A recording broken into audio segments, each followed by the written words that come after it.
Comme annoncé dans nos précédentes publications, le lancement officiel du projet Europort a eu lieu ce mercredi 30 mars 2016 dans la salle des congrès du Palais du Peuple.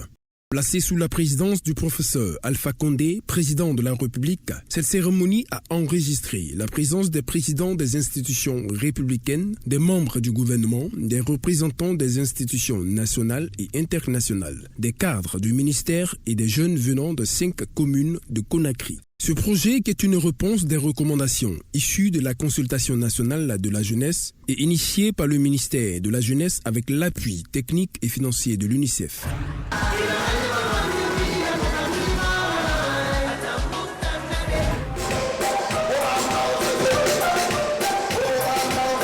Après une prestation artistique, il est revenu à Mamadou Samba Diallo de l'UNICEF de présenter le projet Europort, qui est une plateforme de dialogue social qui vise à améliorer la gouvernance décentralisée et de faire d'éventuels plaidoyers en faveur des jeunes auprès du gouvernement ainsi que de ses partenaires techniques et financiers dans plusieurs domaines de la vie sociale et économique.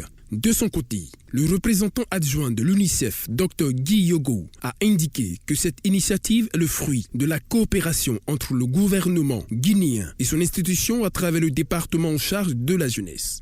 Le Europort est le fruit d'un partenariat.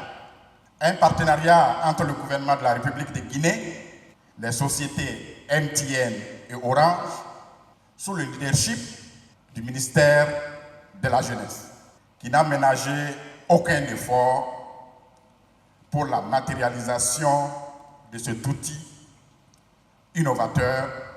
Il a réitéré l'engagement de son agence à accompagner le département dans la mise en œuvre des actions d'entreprise en faveur de la couche juvénile. Dans son intervention, le chef de l'État a rappelé que la problématique de l'emploi des jeunes est une préoccupation majeure en Afrique. Pour ce faire, il a invité les jeunes à accepter de se former afin d'être compétitifs sur le marché de l'emploi. Il faut que certains d'entre vous acceptent de retourner à l'école dans les érables que nous allons faire, pour qu'ils aient une formation qui les rende opérationnels sur le marché du travail. Poursuivant, le président de la République a souligné que le moteur du développement réside dans l'électricité et la maîtrise des technologies de l'information et de la communication. Nous avons besoin de 2 choses. Avec l'électricité, nous pouvons transformer nos matières premières sur place. Avec l'électricité, nous pouvons permettre aux jeunes dans les moins de petits villages d'avoir accès à l'Internet. La deuxième chose, c'est la maîtrise de nouvelles technologies. Voilà les 2 objectifs du gouvernement, électricité, maîtrise de nouvelles technologies. Pour terminer, il a mis un accent sur l'éducation et l'engagement civique des jeunes dans la construction d'une Guinée prospère. Je suis persuadée qu'à travers ce Europort, on aura vraiment des réelles préoccupations, parce que comme vient de le dire le chef de l'État, on ne peut aider quelqu'un que quand on sait réellement de quoi il souffre, de quoi il a besoin.